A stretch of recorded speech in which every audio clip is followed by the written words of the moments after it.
বিসমিল্লাহির প্রিয় সাংবাদিক নিউজ প্রিন্ট ইলেকট্রনিক ভাই বোনেরা, আসসালামু আলাইকুম। দীর্ঘদিন আন্দোলনের পর অনেক রক্তকে সংঘর্ষের পর আমরা একটা নির্বাচনের পরিবেশ পেয়েছিলাম। এদেশে মানুষ, এদেশের জনগণ ভোট দেওয়ার একটা অধিকার আদায় করেছিল এবং সেটা প্রয়োগের দিন আগামীকাল 12 তারিখ, অর্থাৎ 12 ফেব্রুয়ারি। এটা অত্যন্ত আকাঙ্ক্ষিত এবং প্রতীক্ষিত। আমরা সকল রাজনৈতিক দল নির্বাচন প্রচারণা চালিয়েছি, আপনারাও প্রমাণ করেছেন।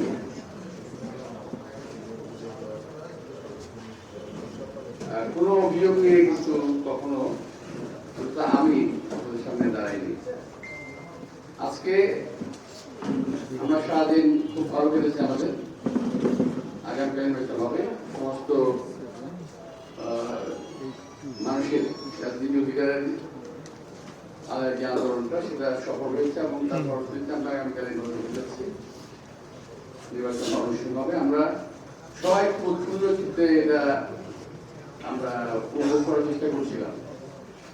হঠাৎ করেই আমরা আমাদের একটু এটা কিভাবে বলবো, হঠাৎ করে শেষ করলো। অর্থাৎ মানুষের যে নির্বাচনের আগের দিন থেকে একটা নিজের আগে ক্লাস থাকে না, চান্দা দেওয়া হয়, তা আমরা ঠিক সেভাবে এটা উপভোগ করছিলাম। হঠাৎ করেই জানতে পারলাম যে এনসিপির এবং জামাত শিবিরের নেতা কর্মীরা বিভিন্ন কেন্দ্রে,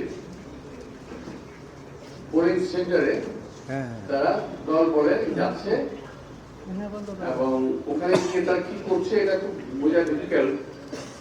এটা আমরা বুঝতে পারিনি। পরে জানতে পারলাম তখন আমাদের কর্মীরা ওখানে বিভিন্ন জায়গায় ঘেরাও করেছে, বিভিন্ন জায়গা থেকে আটক করেছে।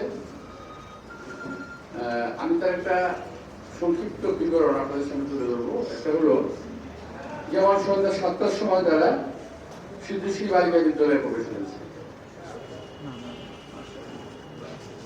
আমাদের নেতা কর্মীদের বাধার মুখে যখন সংঘর্ষ একটা আশঙ্কা দেখা দিয়েছিল, তখন ওখানে আমাদের অভিযোগের পরিপ্রেক্ষিতে পুলিশ আসে, রমনা থানা পুলিশ আসে এবং সমস্ত কিছু শেষ করে তারা চলে যায় এবং ওই নেতা কর্মীদেরকে তারা ছাড়িয়ে নিয়ে যায় এবং নিয়ে হটপট ছেড়ে দেয়। ওরা ছেড়ে দিয়েছে, এটা আমরা যে ভূমি জেনেছি। এটা হলো সিদ্ধেশ্বরী বালিকা বিদ্যালয়। 7:40 দিকে তারা আনন্দ ভবন কমিউনিটি সেন্টার পল্টনে আসে এবং ওটার ভিতরে কিছু লোক ঢুকে এবং কিছু লোক ঢুকতে পারে না। আমাদের নেতা কর্মীরা এখানে আজ পর্যন্ত এর আগে থেকেই একটু সচেতন ছিল। তো ওখানে পরবর্তী পর্যায়ে আইন প্রক্রিয়া সংস্থা লোকেরা যায় এবং ওরা ওখান থেকে পালিয়ে যায়।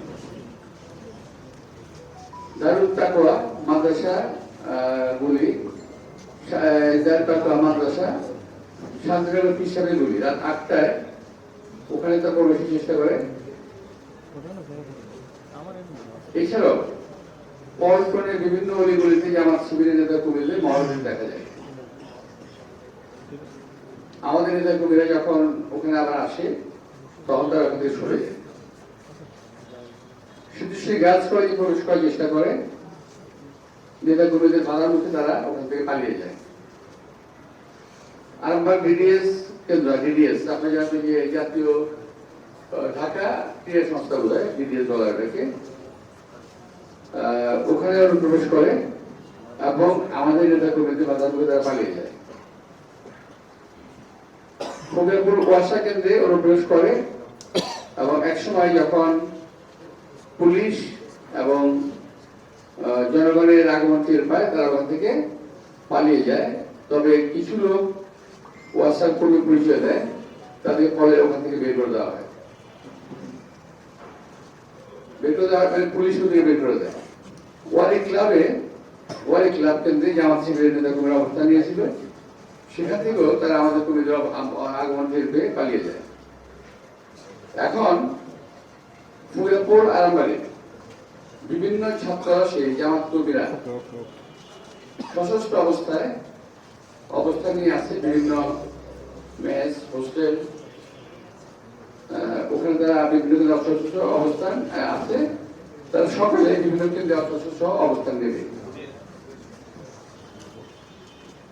কিছুক্ষণ আগে আপনারা আসার যখন আসছেন, অর্থাৎ ঘন্টাখানেক আগে জানতে পেরেছি আমরা 250 জন নেতা কর্মী বহিরাগতরা বিভিন্ন বাসা বাড়ি মসজিদ এবং মেসে অবস্থান নিয়েছে। সুযোগ বুঝিয়ে তারা নীলক্ষেত, বুয়েট, কাটাবন এবং ঢাকা মেডিকেল কেন্দ্র সহ অন্যান্য আশপাশের ব্যবস্থাগুলো দখল করার চেষ্টা করবে। এটা ওদের পিছনে এটা একটা পরিকল্পনা আছে। আমি ঠিক জানি না কি পরিকল্পনা, কিন্তু তারা অবস্থানের চেষ্টা করবে। এখন তারা ওখানে আছে বিভিন্ন হোস্টেল, মেস এবং মসজিদ এবং বাসাবাড়িতে আছে। আমার একটা ধারণা হলো যে আমরা এগুলো কখনো করি নাই, আমাদের করার প্রয়োজনও করে নাই, এইভাবে আমাদের কোনো অভিজ্ঞতাও নেই। তো এখন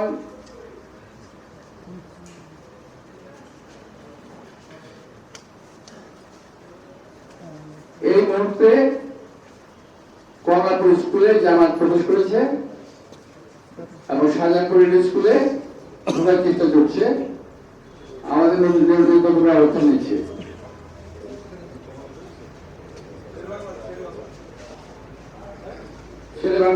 শেরেবাংলা কমলাপুর শাহজাহানপুর।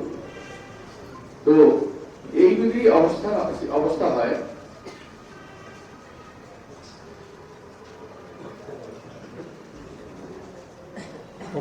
ওরা রাত্রি 11টার পর আবার বিভিন্ন কেন্দ্রে ঢুকবে। আমার কথা হলো এরা ঢুকছে কি উদ্দেশ্য নিয়ে আমার মাথায় কিন্তু এখন আসছে না। অবশ্যই কোনো না কোনো একটা ঘটনা আছে পেছনে গিয়ে তারা করতে চাচ্ছে। আমি ধারণা করছি যে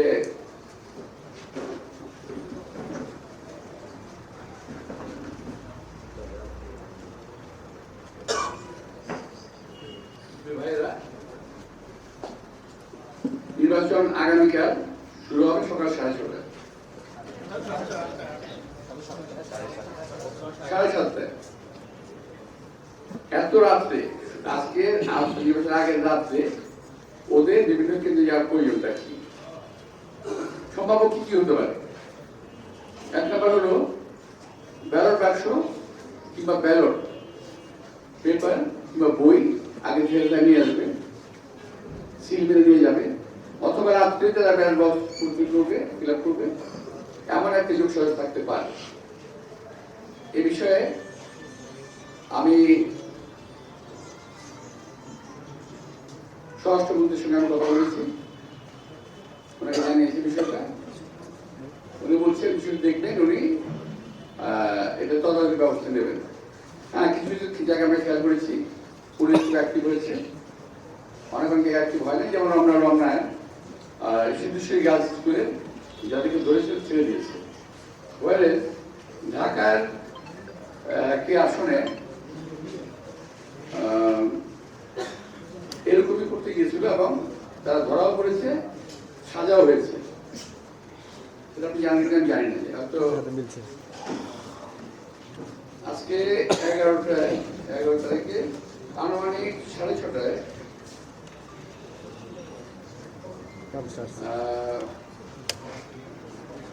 ষোলো আসনে নির্বাচনী এলাকার মিরপুর শহীদ স্মৃতি উচ্চ জেলার সরকারি প্রিজন অফিসার এবং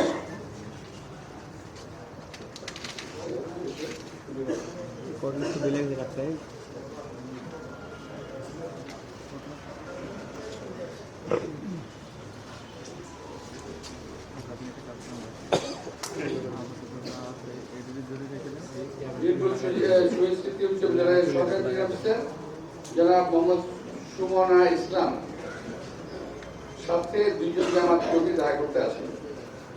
আপনি খেয়াল করবেন জামাত তুমি দাঁড় করতে আসেন এমন অবস্থায় সামারি ট্রায়াল কোর্টে ম্যাজিস্ট্রেট জনাব সারা ফারজানা তাদেরকে আটক করেন।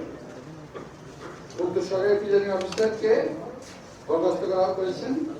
আটককৃত আসামিগুলো মেহেদী হাসান খাদেম বয়স 32, পিতা সার্জি জসিমউদ্দিন, বাসা 53/54 block C section 6 road 8 Pallabipur. Raihan Hossain পিতা Zakir Hossain 53/54 block C section 6 road 8 Pallabipur. উক্ত আটককৃত আসামিদের 2 বছর সশ্রম কারাদণ্ড এবং 5,000 টাকা অর্থদণ্ড অনাদায়ে 15 দিনের সশ্রম কারাদণ্ডে দণ্ডিত করা হয়েছে এবং পুলিশের কাছে হস্তান্তর রয়েছে। বিষয়টি আমি একটা উদাহরণ হিসেবে দিলাম। আমি ধারণা করেছিলাম যে বিষয়টি শুধুমাত্র আমার এখানে হচ্ছে, আসলে বিষয়টি তা না, সারা বাংলাদেশের পাশাপাশি এখানে হচ্ছে।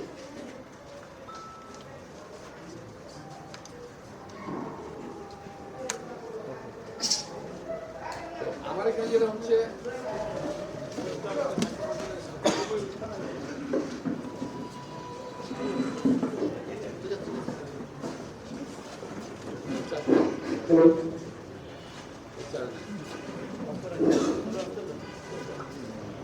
আমি আপনাদেরকে কষ্ট করে আমি ধন্যবাদ জানাচ্ছি এবং বিষয়টি তুলে ধরার জন্য আমি আপনাদেরকে আহ্বান জানাবো যে জাতির সামনে বিষয় স্পষ্ট করা দরকার। কারণ আমার এই আশঙ্কা নিয়ে বহু আগে থেকেই তাদের একটা পূর্ব পরিকল্পনা রয়েছে, বহু আগে থেকেই। আমি আরেকটি আপনাদের দিই, সেটা হলো আরামবাগে কিছু কিছু ছাত্রাবাস আছে, কিছু কিছু মেস আছে, এখানে 200-300 কর্মী অস্ত্র অবস্থায় নিয়েছে, যারা আশেপাশে নিকটস্থ সমস্ত সেন্টারগুলোতে সকালবেলা অবস্থান নেবে। এখন এই যদি অবস্থা হয়, তো আমি ইলেকশনের আগে এই নির্বাচন পৌঁছানোর সময় বারবার আপনার সাথে বোঝার চেষ্টা করেছি যে ইলেকশন ইঞ্জিনিয়ারিং এবং কারচুপি হওয়ার সম্ভাবনা আছে। যদি একই কথা বলে থাকে, কিন্তু আমাদের এখন কোনো পরিকল্পনা কারচুপি নেই, থাকলে আপনাদের আমি রাখতাম। আমরা চাই মানুষের দীর্ঘদিনের চাহিদা, দীর্ঘদিনের আকাঙ্ক্ষা পূরণার্থে যে নির্বাচন হচ্ছে সুস্থ সুন্দরভাবে হোক, কোনো ব্লেম নয়, কোনো হানাহানি নয়, শান্তিপূর্ণভাবে ইলেকশনটা হয়ে যায়, এটা আমাদের কাছে আমরা কামনা করি। শুধু আমার এলাকা নয়, সারা বাংলাদেশি জানে আমরা। কিন্তু যেটা হচ্ছে আজকে যদি 11টার পরে যদি আবারও তারা শুরু করে যাওয়া, তাহলে কিন্তু এটার পরিণতি খুব ভয়াবহ হয়ে যেতে পারে। আমি জানি না রাতের অন্ধকার কি হবে, এটা আমি জানা নাই। আমি নিজেও এখন অনেকটা একটু সুস্থ ছিলাম কিছুক্ষণ আগ পর্যন্ত, এখন আমি সুস্থ থাকার উপায় নেই। তো প্রিয় ভাইরা, আপনারা দয়া করে বিষয়টি খুব স্পষ্টভাবে জাতির সামনে তুলে ধরেন, কৃতজ্ঞ থাকবো। এবং হয়তো দেশ জাতি একটা ভয়ানক ষড়যন্ত্র থেকে রক্ষা করতে পারে। আমি এই বলে শেষ করছি। যদি আপনাদের ছোটখাটো প্রশ্ন থাকে, দিয়ে আমি উত্তর দেবো, সবার না। আমরা আশা করব যারা এই কাজগুলো করছেন, করতে চাচ্ছেন, তারা যদি বুঝে থাকেন জনগণ তাদেরকে চায় না, কারচুপির মাধ্যমে জিততে হবে, তাহলে তারা কেন নির্বাচন আসছেন? যে আমি বুঝতে পারছি না, তাদের কাছে আগ্রহ হয়নি। কারচুপি প্রস্তুতি নিয়ে যদি আমি ইলেকশনে যাই, ভোট টাকাতে প্রস্তুতি ইলেকশনে যাই, আমি যদি 2008 সালের মধ্যে ইলেকশন করতে চাই, তাহলে কেন তাই ইলেকশন আসবে? আমরা চাই একটা সুন্দর, সুষ্ঠু, নিরপেক্ষ নির্বাচন হোক।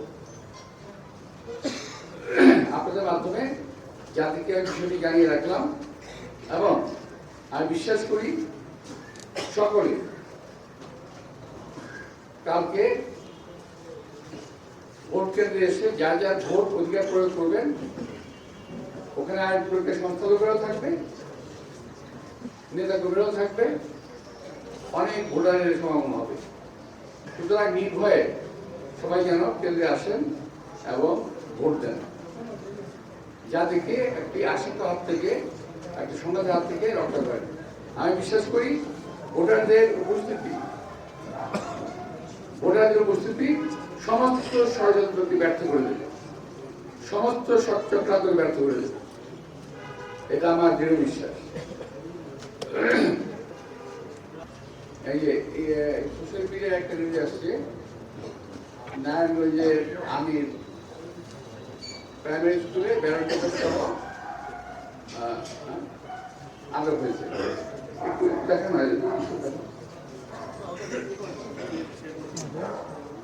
তো আপনাদের সবাইকে আন্তরিক ধন্যবাদ এবং কৃতজ্ঞতা জানিয়ে আমি আমার অসময়ে এই শেষ করে আমার অসময়ে, কারণ এটা আজকে আমার প্রেস ব্রিফিং করার কথা নয়, এটা খুব দুর্ভাগ্যজনক। আমি আপনাদের সবাইকে, আপনারা নাগরিক, আপনারা ভোটার, আপনাদেরকে আমি বলবো যে আপনাদের পত্র পত্রিকা ক্যামেরার মাধ্যমে সঠিক বিষয়গুলো সবাইকে ধন্যবাদ। আসসালামু আলাইকুম।